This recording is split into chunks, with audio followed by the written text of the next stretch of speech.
Howdy folks, Cowboy Ryan. I'm here, I'm back. I'm here to talk to you about the absolute most important thing to finish off the 5-step process. Step 1 is you gotta know what you want. Step 2, you gotta know why you want it. Step 3, you gotta know what's stopping you, okay? Step 4, literally guys, I'm telling you, it doesn't get any more important than this. You, right here in your head, you gotta say, now I've gotta make the commitment. And the last but not least, most important, you gotta take massive, guys, and immediate action. Now, not tomorrow, not next week, not next month, not next hour, right now, today, massive and immediate action. And here's what I find. Most people go, you know what? I don't quite have everything figured out. I'm not sure exactly what I want. I'm not sure exactly why I want it. I'm not sure exactly what the steps are to get what I want and get where I'm going. One step only. Massive and immediate action now. Along your journey, the way will show up. The steps will show up. The procedure will show up. You just gotta take massive, immediate, right now. I jump through this camera, kick you in the butt. Now! Turn this off, go! Woo! No, wait, yes, okay. Subscribe. If you haven't subscribed, go. If you've already subscribed, go. We'll see you next time. Massive action, go. Hi, Lisa G, creator of YourTastyLife.com. Are you so over the dieting madness and sick of counting every morsel that hits your mouth? You just want to eat and enjoy food? Well, stay tuned because I will be sharing with you 3 tasty nuggets that will make or break your success. I see this all the time with women who are trying to release weight. And one thing they're missing is their mindset. They're stuck on a dieting mentality, and it's not about dieting and deprivation. It's not about restrictions. It's about creating new patterns and habits. So if you open your mind to understanding that we're really aiming for creating new habits and new patterns, things will flow from there. This leads into the second step, which is really about choosing. So instead of saying I have to avoid, or I'm on this diet, or I can't have this, can't is a very negative connotation to put into your life. But instead, you are empowered when you're saying I choose health, I choose wellness, I choose to eat this way because I feel better. So in other words, choosing versus feeling like I have to do something really shifts the mindset. And a dieting mentality is it's all or nothing, I gotta do it this way and do it perfect or forget it. When you're saying I'm choosing things, you're not feeling like you're missing out on anything because you're making that conscious choice to choose that food or choose that behavior. The last thing I wanna kind of share with you, another nugget, is how do you respond best? What I mean by this is often I'll see women in my office and they will do 180 change. They change everything from top to bottom with their food plan and lifestyle, and that's kind of fleeting. It doesn't really last that long because it was too big of a change. Now some people do really well that way. They do well kind of cleaning the slate and doing everything top down. Some people do well by small methodical changes, so maybe looking at 1 or 2 habits at a time, doing those, nailing them, smashing them, and moving on to a couple more. So think about when you're going to embark on your next nutritional change, for example. Do you do well with a 180 change, or do you need small methodical changes? And let me give you 2 examples of what we're talking about today. So the first example is Sandy, and she was someone who was sick and tired of being sick and tired. She was the poster child for that statement. She was 35 years old, she had 3 children, she felt like crap every day, she was sick of going to the doctor only to get more medications, and she knew this wasn't a way she wanted to live. She wanted to make a change. And so what she did was she did the 180 change. She went from drinking several sodas and energy drinks a day to only drinking water. She went from a very high carbohydrate and sugar-rich food plan to knocking it all out, no sweets, no bread. She also had a big change related to caffeine because she was doing all of that soda and they're caffeinated. She stopped having the soda. She remembered, she said, Lisa, I remember you saying eat more colors. So this was a gal who really wasn't drinking much of a fruit or vegetable at all. She started implementing the colors in her food plan. And she had really profound changes in her health and her weight loss. It was very dramatic. So far even, it was kind of funny, we laughed because she works at a sandwich shop. And she says, you know, I was snacking on chips, and we had soda all day long, and I was having soup for a snack, and junk food. She's like, I knew what I was doing wasn't right. So she started bringing in cut up vegetables. I know what you're thinking, like, who would want to eat the vegetables? Well, everybody at the restaurant said the same thing. Really? You're bringing in broccoli and carrots and cauliflower? Who wants that stuff? Well, you know how it is. If you cut it up and you have it readily available, people will eat it. So lo and behold, all of these kids at the restaurant were eating the veggies with her. She had them drinking water as well. So my point is, this worked for her. My concern was, is it too much too fast that she's going to rebound off of that? So, you know, that's a discussion to have if that's something that really works for you. Some people feel so great and so good, as Sandy does, that there's no way they're going back. They're never turning the corner. They're just, yep, this is the way I'm going to do it.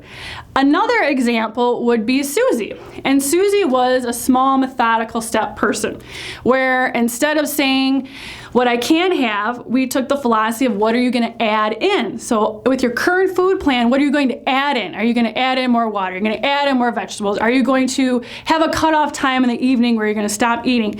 What are the things you're going to add in? And this is what this woman did. It was very successful because what she would do was focus on something for 30 days, nail it, smash it, get it down, and then the next month she added in another behavior change. And she did really, really well, that at the end of the year, if I were to compare the two women on their overall goals and their overall success, they were both at a really great place. So with that being said, today's TMWTD, what should I do? You need to decide what to do. Are you a 180 person where you're going to make some drastic changes? Or are you going to do small methodical steps? And in doing so, get your mind right about it being a journey, that there's a long road to go, generally speaking, but little by little by little, you're making your way down. Wellness is a spectrum, and you're going to go little by little by little, but you will get there. So stay focused and you can reach your goal. Now that's a tasty bite you can sink your teeth into.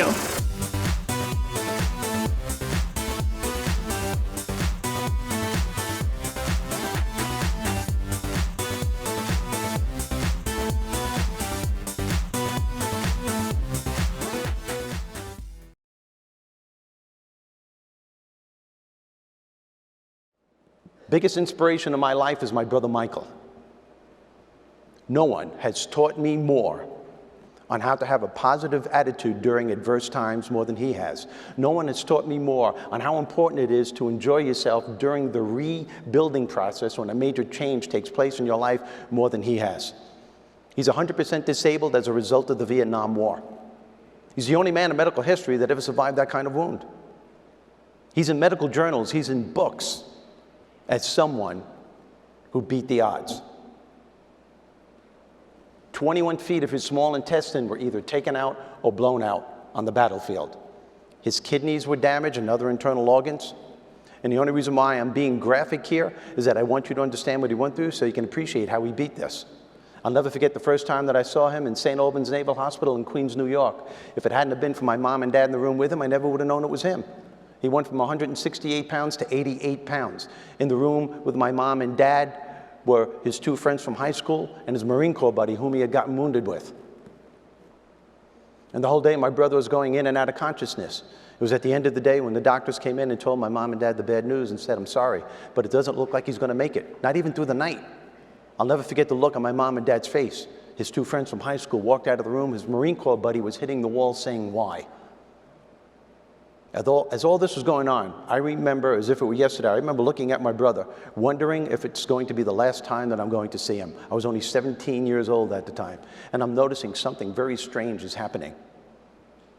His hand is slowly starting to rise from his side. Now, he's supposed to be unconscious, and I'm knowing he's trying to do something. And he brings it up here, and he clenched his fist, and up came his middle finger.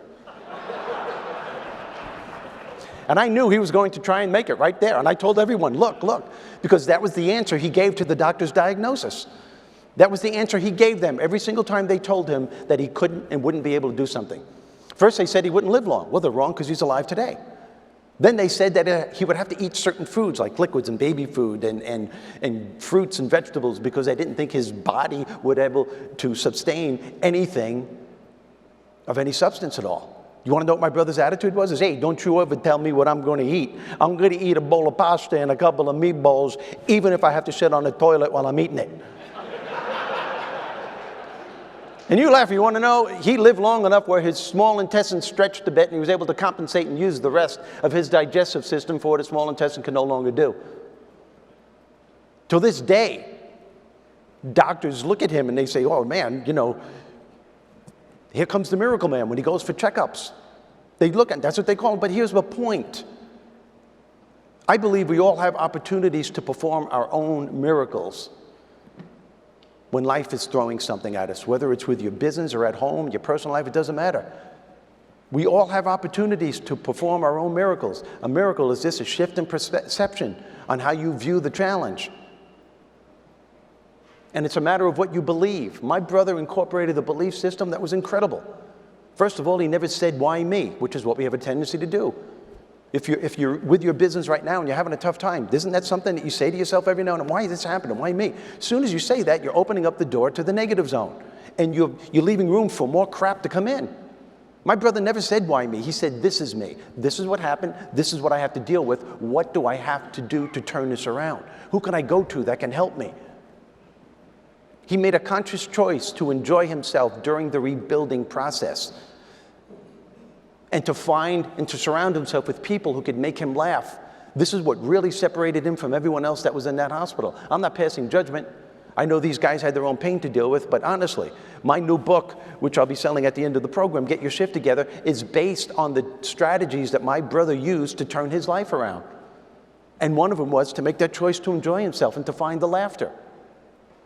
These other guys were saying, how can I enjoy myself the way I am? How can I laugh the way I am? Or I'll enjoy myself and I'll laugh if and when I get better. My brother said, no, I'm going to find the laughter now and I'm going to make a choice to enjoy myself. As a result, it helped him to get better.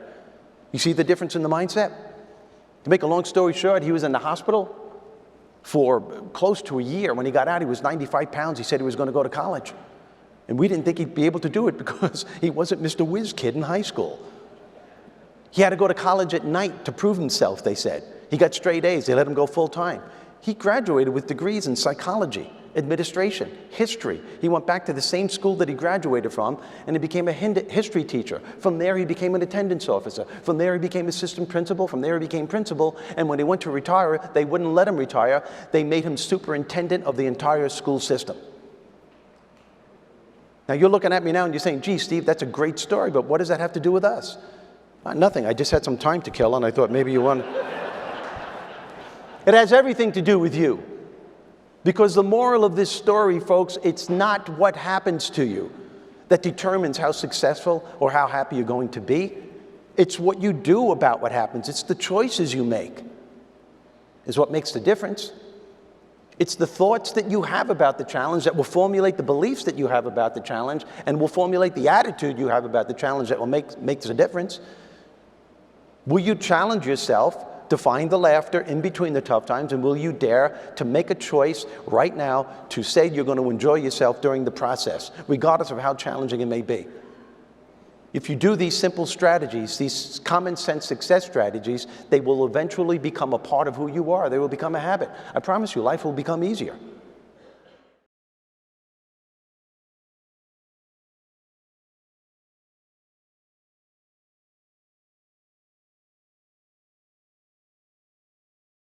I want you to look at something right now. Think of some major goal you want, or maybe it's one you're already working on and you have experienced a lot of setbacks, a lot of defeats. You've experienced a lot of disappointment. Maybe you've already given up. And maybe you just need a little fire, a little encouragement to get back in the game again. Here's what I want you to look at.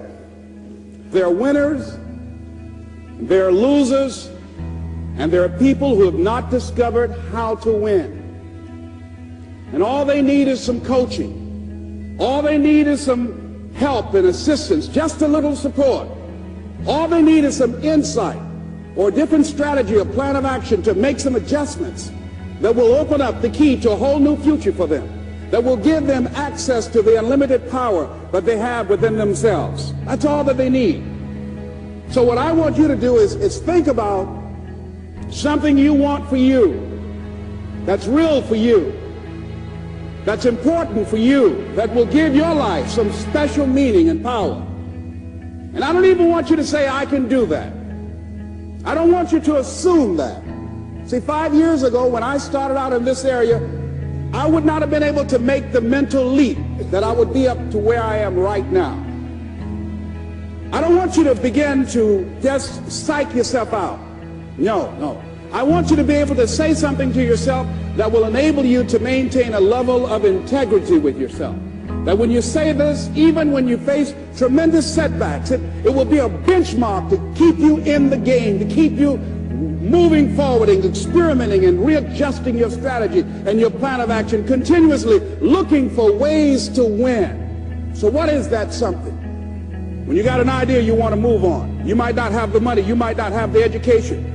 You might not have the support or the resources you need. What is that something that can keep us going, that will enable us to act on our dream? What's one of those keys that will begin to help us to discover the secrets to our dream? Here's what I want you to repeat after me, please, with power and conviction. Say, it's possible. That's all I want you to do when you look at your dream. Just say to yourself every day, it's possible. Just say that every day to yourself, it's possible. Because what does that do? See, it begins to change your belief system. See, the way in which we operate, ladies and gentlemen, it's a manifestation of what we believe, what's possible for us.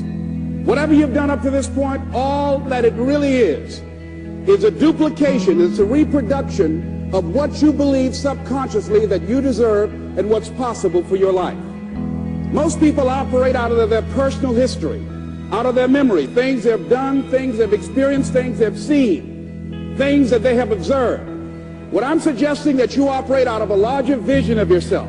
I want you to see yourself doing what you want to do, experiencing what you want to experience, having what you want to have, doing what it is that gives your life some meaning and value. Operate out of your imagination, not your memory. Because whenever you look at where you want to go, I'm wanting to warn you, you will have some conversation back here after you go through the data that you've experienced in life saying you can't do it. And so what you want to begin to do is ignore that inner conversation. Well, most people, ladies and gentlemen, when something happens to them, what they do is they begin to believe that that's the way it is. That's the way it's always been. And they can't see the possibility of it being any different.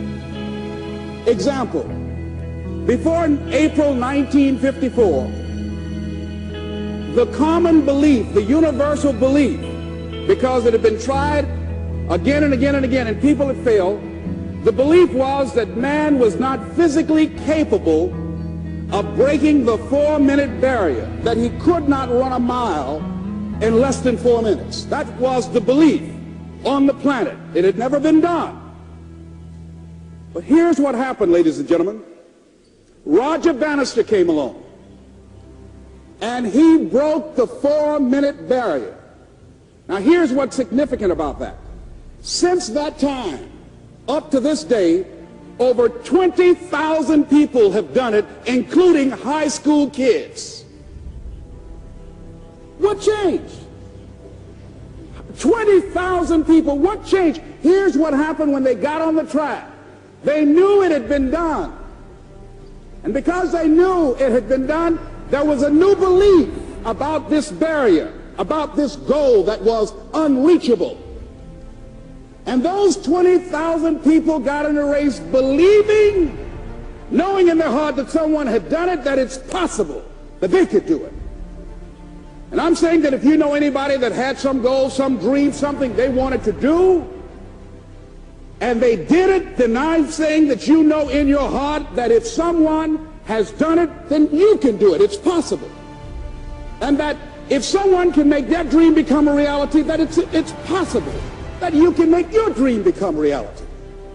And so as you begin to look at where you want to go, beginning to embrace that, it's possible. I'm blessed and highly favored. I've got a lot going for me. I got some good stuff in me. And it's possible that I can bring my greatness out here in the universe. That I can do what I want to do. It's possible I can write my own book. I can have my own business. I can take the trip and travel around the world. It's possible. I can bounce back from adversity and reinvent my life. It's possible. Regardless of where I am, but things can get better for me. It's possible. I'm thinking about two men right here in Chicago who are fairly successful, similar background, educated. They worked for a corporation for many years, and they were among many people that were laid off. Two guys who were very good friends.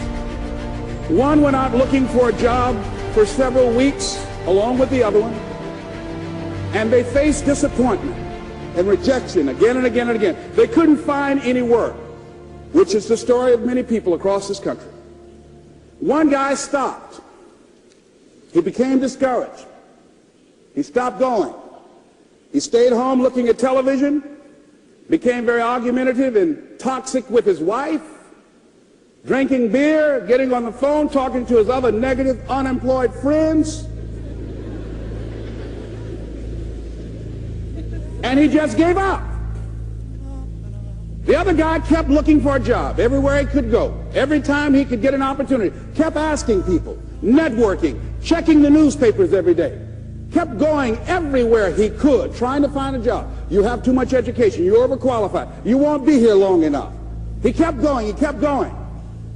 He went to a place and said, look here, I tell you what, if you can't hire me, and I know you can use my talents, abilities, and skills, I don't want to sit home and do nothing. Just let me do some volunteer work. You don't have to give me anything, all right? I just want to work. I want to be busy. Guy said, okay, it's on you now, but don't expect me to give you anything. It's okay. This guy came in and worked. He was the first one there. The last one to leave was the best employee there. About 4 weeks later, one of the top managers quit. They were looking for a replacement. Guess who they selected? This other guy. This guy who was volunteering his time. He got the job. What was the difference between the two men? Eyesight and mindsight. Eyesight is judging on what you see, judging according to appearances. But mindsight is how you interpret what you see. One guy said, it's not possible, it's over, I'm finished. I can't do it. I can't make it. He surrendered. I've faced rejection again and again. I'm not going anymore. There are no jobs out there. But this other guy, he felt that in spite of the no's and rejections, in spite of how bad the economy is, in spite of what the newspapers are saying, that it's possible that somebody somewhere will give me a job. He just kept going, thinking it was possible. And guess what, ladies and gentlemen? That's what we have to do with our dreams.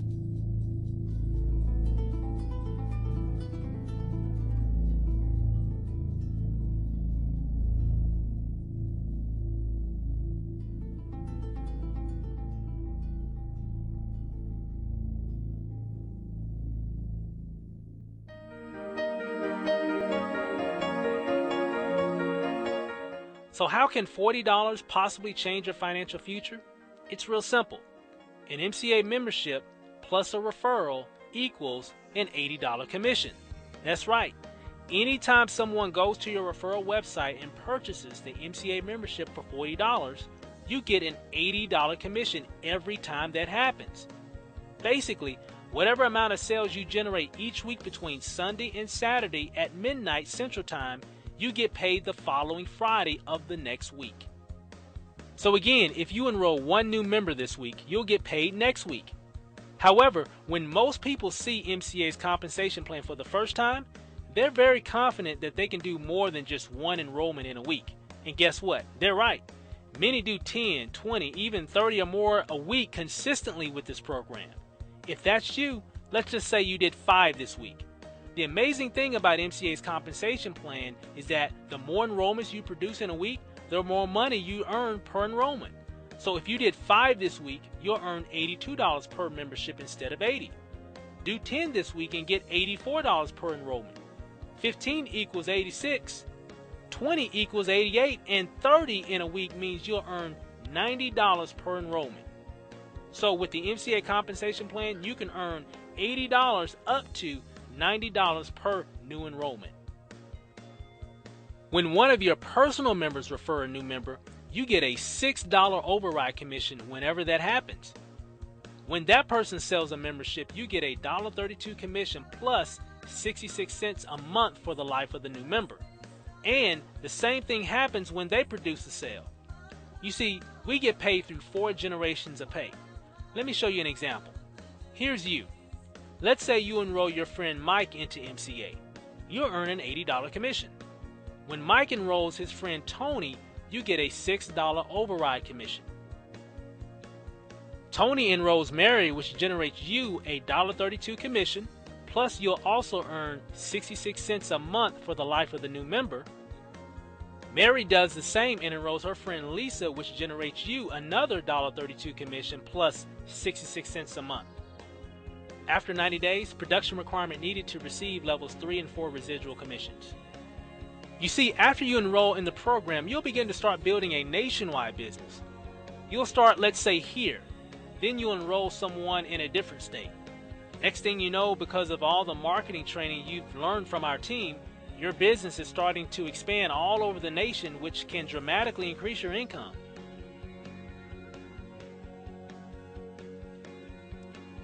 So what's the income potential? Well, if you enroll 3 new members a week, that equates to $240 in commissions per week. That's $1,040 a month, which adds up to $12,480 a year. And guess what? You're still probably doing this part-time. What if you did 5 a week? That's $410 in pay per week, $1,776 a month, which equals to $21,320 a year. If you enroll 10 a week, that's $840 a week in commissions, $3,640 a month, and $43,600 a year. I'm sure at this point you'll probably start thinking about making some major life changes. 15 MCA enrollments a week for a whole year would earn you $69,849. 20 a week for a year adds up to over $96,000, and 30 a week for 12 months straight would gross you over $146,000. This is one reason why so many people across the country are joining Motor Club of America. Another is having access to the valuable services plus the incredible residual income you can earn. As an MCA associate, you also have the potential to earn renewal commissions on every enrollment you and your team create. MCA Platinum members are eligible to earn additional residual income through our Matrix Rewards bonus. They have the potential to earn up to $7,572 a month in extra income. Get more details about the Matrix Rewards bonus available for Platinum members only after watching the full presentation. Just click on the Compensation tab. A great benefit working with MCA is that we get paid every Friday through direct deposit. Nothing like waking up every Friday morning and money is already in your account from last week's production. Now, let's find out how you can market this business online to get some really good results.